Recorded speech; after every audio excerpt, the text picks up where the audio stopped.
शिवपूजा केली, पण इथून पुढे शिवपूजेसोबतच जनपूजा करण्यासाठी सज्ज असणारे नगराध्यक्ष पदाचे उमेदवार माननीय महेश तुर्बतमठ सर यांना विनंती करते की त्यांनी आपलं मनोगत व्यक्त करावं. माननीय महेश तुर्बतमठ सर. हे राष्ट्रवादी काँग्रेसचे संस्कार आहेत.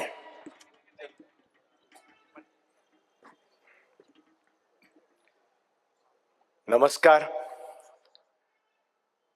त्याग आणि सेवेची मूर्ती म्हणून ज्यांच्याकडे आम्ही पाहतो, ह्या जिल्ह्याचे भाग्यविधाते माननीय नामदार हसन मुश्रीफ साहेब, व्यासपीठावर सर्व उमेदवारांना आशीर्वाद देण्यासाठी पक्षातील काही ज्येष्ठ मंडळी या ठिकाणी खास करून उपस्थित आहेत. त्याचबरोबर सर्व प्रभागातील सर्व उमेदवार उपस्थित, गडिंग्लज नगरीतील सर्व सुज्ञ मतदार बंधू भगिनींनो, आज ही निवडणूक फार महत्वाच्या वळणावर गेलेली आहे. या निवडणुकीच्या माध्यमातून विकास कामाचा पर्व या ठिकाणी सुरू होणार आहे.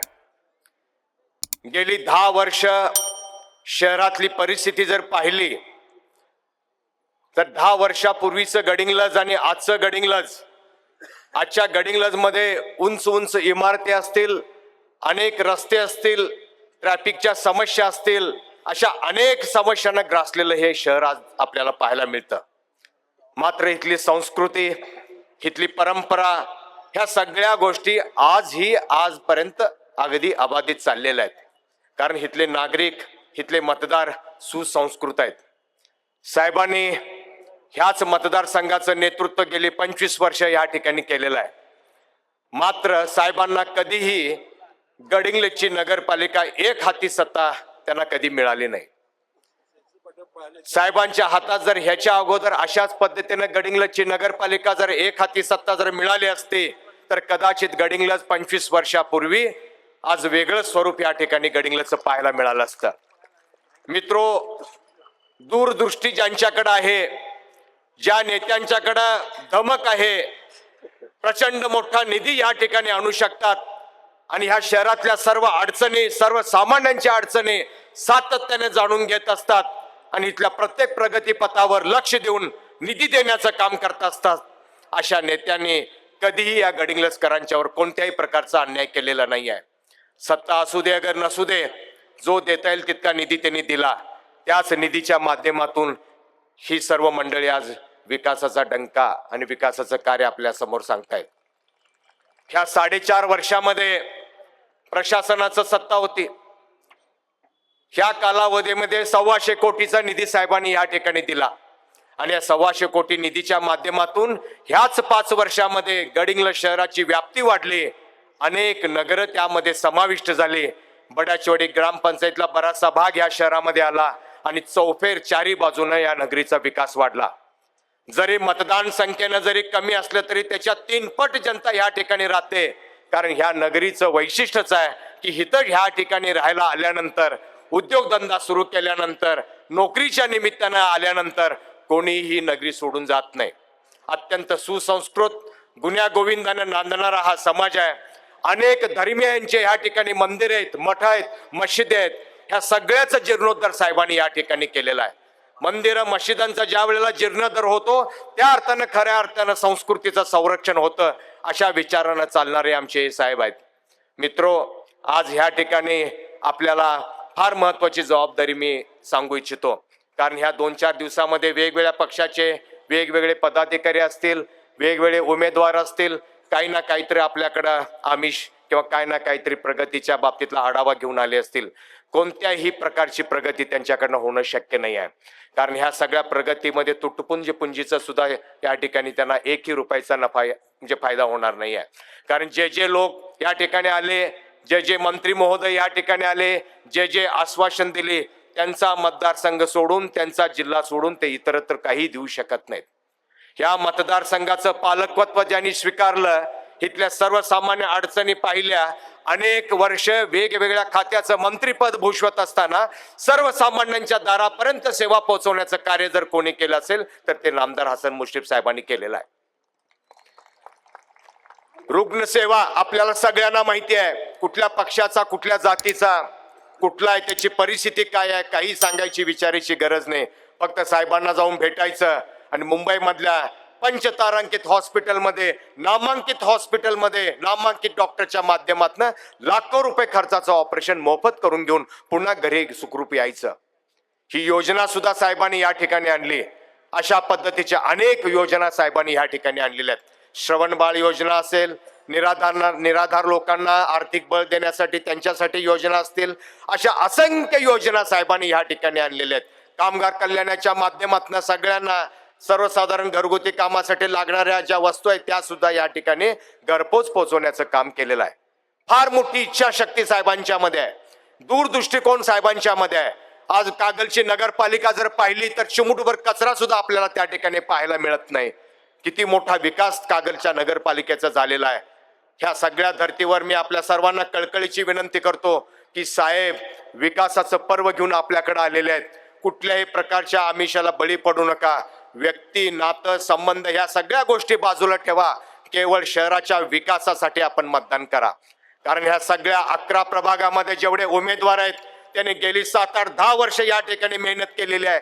लोकांच्या समस्या सोडवलेल्या आहेत, अडचणी सोडवलेल्या आहेत आणि प्रत्येक अडचणीमध्ये त्यांच्या समोर जाऊन त्यांना ज्या त्या अडचणीसाठी मदत केलेल्या आहेत. अशा सगळ्या अनेक कामातून हे सगळे चेहरे आज उमेदवार म्हणून पुढे येत असताना हे सगळे चेहरे जरी त्यांचे असले तरी त्याच्या पाठीमागे जी शक्ती आहे ती सगळी मुश्रीफ साहेबांची आहे. अनेक अडचणी या शहरावर येऊन गेल्या तर कुठल्याही प्रकारची अडचण आपल्याला भासलेली नाही आहे. मित्रो, हे शहर सुसंस्कृत आणि नैसर्गिक दृष्ट्या अत्यंत सुखी आहे. या ठिकाणी आपली हिरण्यकेशी नदी बारमाही वाहते. आजूबाजूला शेतकरी मोठ्या प्रमाणात ऊस पिकवतो. अनेक बाजार ह्या ठिकाणी भरतात. अनेक ह्या ठिकाणी शासकीय ऑफिसेस आहेत. फार मोठं दालन ह्या ठिकाणी तयार झालेलं आहे. शेजारी चंदगडचा तालुका बघा, आजरा बघा, शेजारचे शंकेश्वर बघा, या सगळ्या सीमा भागामध्ये सगळ्यात चांगल्या पसंतीची नगरी जर कुठली असेल तर ती गडिंग्लज आहे. आणि ह्या नगरीकडे अनेक वर्ष वक्र दृष्टिकोनातून पाहणारे जे विकास पुरुष आहेत त्यांनी केवळ आपल्याला भ्रमित केलेलं आहे. अशा सगळ्या कुठल्याही भ्रमित गोष्टीच्या पाठीमागे आपण वाहून जाऊ नका. या शहराचा चेहरा मोहरा जर बदलायचा असेल, इथली ट्रॅफिकची व्यवस्था जर बदलायची असेल, रिंग रोड आपल्याला करायचा असेल, नागरिक व्यवस्थामध्ये रस्ते, पाणी, दिवा बत्तीची सोय जर करायची असेल, त्याचबरोबर तरुण बेरोजगारांना उच्च शिक्षित पद्धतीचं ट्रेनिंग सेंटर या ठिकाणी जर सुरू करायचं असेल तर साहेबांच्या शिवाय पर्याय नाही आहे. MPC UPC सारखा अभ्यासक्रम या ठिकाणी साहेबांनी सुरू केलेला आहे.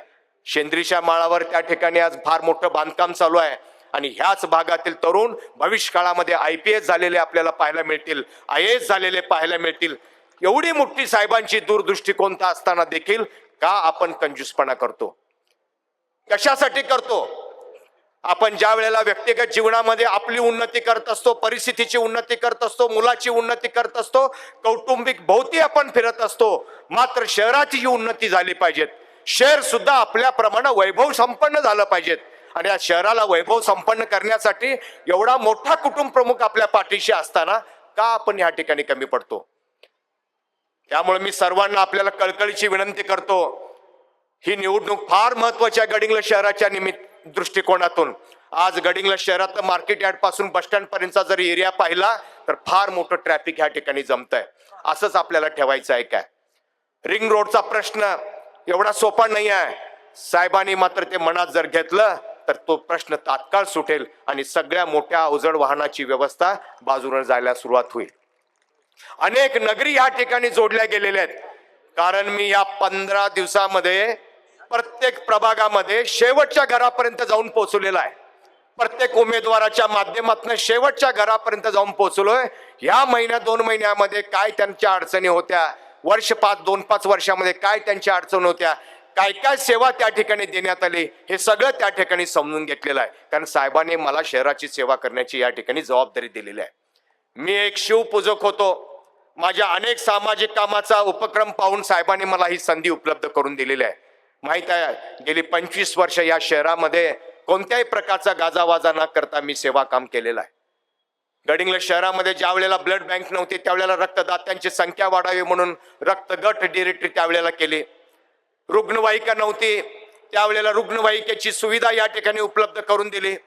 स्वामी विवेकानंदाच्या विचारानं काम करणारा मी एक तरुण आहे आणि त्यांच्या विचारानं काम करणारा मी एक सक्षम असं नेतृत्व या ठिकाणी आपल्याला गडिंग्लजच्या सेवा करण्यासाठी उपलब्ध झालेलं आहे. ज्या स्वामी विवेकानंदांनी मातृदेव भव पितृदेव भव वसुदेव कुटुंबकम सांगितलेलं आहे, जग एक हे कुटुंब आहे. कुठल्या प्रकारचा मतभेद आपल्याला करायचं नाही आहे. जीवित वस्तूची आपल्याला सेवा करायची आहे, दरिद्री नारायणची आपल्याला सेवा करायची आहे, पशु पक्ष्यांची आपल्याला सेवा करायची आहे, निसर्गाची आपली पूजा करायची आहे. केवळ मानव जातीच्या कल्याणासाठी संपूर्ण आयुष्य या राष्ट्रासाठी समर्पित केलेले महात्मा गांधी असतील, स्वामी विवेकानंद असतील, रवींद्रनाथ टागोर असतील आणि आपल्या राज्यातील आपल्या महाराष्ट्रातील सर्व संत संप्रदाय असतील. अनेक संतांनी आपल्याला केवळ धर्मामध्ये आणि जातीमध्ये गुंतवलेलं नाही आहे, मात्र हे सगळं चाललेलं आहे ते षडयंत्र आहे आणि ह्याच्यामुळे विकास मागे थांबलेला आहे. जर असाच विकास आणि अशाच पद्धतीचे जर भविष्यात जर प्रश्न उद्भवले तर भारत देश सुद्धा फार मोठ्या अडचणी सापडेल. त्यामुळे मित्रो, केवळ विकास आणि केवळ प्रगती बघणं गरजेचं आहे. महिलांना काम, उद्योग ह्याही गोष्टी तेवढ्याच महत्वाच्या आहेत. तरुण बेरोजगारांना उद्योग असतील, नोकऱ्या असतील, त्यांना चांगल्या पद्धतीचं उच्च पद्धतीचं देणारं ट्रेनिंग असेल, अशा सगळ्या विद्यावंत ट्रेनिंगाचं सेंटर सुद्धा या ठिकाणी आपल्याला झालेलं पाहायला मिळेल. साहेबांचं स्वप्न फार मोठं आहे. साहेब सध्या महाराष्ट्र राज्याचे वैद्यकीय शिक्षण मंत्री आहेत. त्यांना ह्या ठिकाणी एक मोठं वैद्यकीय कॉलेज सरकारी आणायचं सुद्धा या ठिकाणी साहेब प्रयत्न करतायत. कारण इथलं सर्वसाधारण एकंदरीत रचना जर पाहिली तर अनुकूलता त्यांना कुठल्याही प्रकारे दिसत नाही. केवळ सत्ता नसताना 4.5 वर्षामध्ये प्रशासन होतं म्हणून या इथल्या क्रीडा क्षेत्रातल्या क्रीडाप्रेमींना एक मोठं ग्राउंड त्याच्यामुळे उपलब्ध झालं आणि मोठा निधी देऊन त्या ठिकाणी आज ग्राउंडवर बरेचसे खेळाडू आपल्या जीवनाचं स्वप्न त्या ठिकाणी क्रीडा क्षेत्रातलं पाहायला बघतात. अनेक मोठं स्वप्न आहे, मोठं त्या ठिकाणी स्टेडियम व्हावं, राष्ट्रीय आंतरराष्ट्रीय सामने व्हावेत, अशा अनेक मोठ्या स्वप्नाचं उद्दिष्ट ठेवून साहेब आमच्या पाठीमागे उभे आहेत. अनेक आशा आमच्या पाठीमागे त्यांनी त्या ठिकाणी लावलेल्या आहेत. त्यामुळं मतदार बंधू भगिनींनो, मी आपल्या सर्वांना सांगू इच्छितो की आमच्या या 11 प्रभागामधला विकास, शहरातला विकास, शहरातल्या समस्या, सांडपाण्याच्या समस्या असतील, स्वच्छ पाण्याच्या समस्या असतील, घरोघरी सगळ्या ह्या वस्तू सुविधा आपल्यापर्यंत जर पोहोचवायच्या असतील, शासनाच्या योजना जर आपल्यापर्यंत पोहोचवायच्या असतील तर केवळ साहेबच ह्या बाबतीत आम्हाला मदत करू शकतात आणि विकास करू शकतात. केवळ 5 वर्ष आम्ही ह्या सगळ्या गोष्टी करत बसणार नाही. एकदा फक्त निवडून द्या, पहिल्याच वर्षामध्ये शहराचा चेहरा मोहरा बदललेला आपल्याला दिसेल. प्रत्येक उमेदवार हा अनेक हातीच्या बळाच्या ताकदीचा आहे. प्रत्येक वेळेला येणाऱ्या संकटाला तोंड देणारी क्षमता असलेले प्रत्येक उमेदवार या ठिकाणी आपल्याला पाहायला मिळतील. अनेक क्षेत्रामध्ये दिग्गज क्रांती केलेले या ठिकाणी उमेदवार आपल्याला पाहायला मिळतील. अशा अनेक उमेदा घेऊन तरुण वर्ग साहेबांचा चेहरा घेऊन आपल्या जनतेच्या सेवेसाठी या ठिकाणी आलाय. त्याला आपण भरघोस मतानं विजयी करावं आणि या नगरीची सेवा करण्यासाठी, विकासाचं नवं पर्व सुरू करण्यासाठी आपण त्यांना आशीर्वाद द्यावा. आज ह्या 11 प्रभागामध्ये 22 उमेदवार आहेत. सगळ्यांचं चिन्ह घड्याळ आहे आणि प्रभाग क्रमांक 11 मध्ये एक चिन्ह सिलेंडर आहे. जे 11 प्रभाग मधलं सिलेंडर चिन्ह जे आहे ते नागेशजी आहेत. आपल्याला नागेशजींना माहिती आहे की नागेशजी शहराच्या बाबतीत किती काम केलेत. जिथं शक्य आहे तिथं सहज करतात, जिथं अशक्य आहे तिथं त्या पद्धतीनं काम करण्याचा प्रयत्न करतात. त्याचबरोबर त्यांच्या सोबतीला असलेले उदयजी आहेत. कोविडच्या कालावधीमध्ये त्यांनी किती मोठं काम केलेलं आहे. अनेक लोकांना त्यांनी दाखले काढून दिलेले आहेत. अनेक बेरोजगार लोकांना सुद्धा मदत केलेली आहे. अशा प्रत्येक क्षेत्रामध्ये मदत करणारा हा माझा 11 प्रभागातील 11 उमेदवार तुम्हाला दिसून येतील प्रत्येक क्षेत्रामध्ये. आणि अनेक वर्ष या नगरपालिकेमध्ये सक्षमपणानं नेतृत्व करून सक्षमपणानं विकास केलेला सुद्धा उमेदवार आमच्याकडे आपल्याला पाहायला मिळतील. फक्त मी तुम्हाला कळकळीची एक विनंती करतो, एकदा सत्ता देऊन बघा पुढचे 50 वर्ष या नगरामध्ये काय विकास झालेला आहे. पुढच्या 50 वर्षाची प्रगती आपल्याला या 5 वर्षामध्ये दिसून येईल. एवढीच मी आपल्याला या निमित्तानं कळकळीची विनंती करतो. आणि बटन घड्याळ ह्या चिन्हावर येत्या 2 तारखेला बटन दाबून या आमच्या सर्व उमेदवारांना व नगराध्यक्ष पदाच्या उमेदवारांना बहुमताने निवडून द्यावं, एवढीच मी आपल्याला कळकळीची विनंती करतो. धन्यवाद. जय हिंद, जय महाराष्ट्र. धन्यवाद.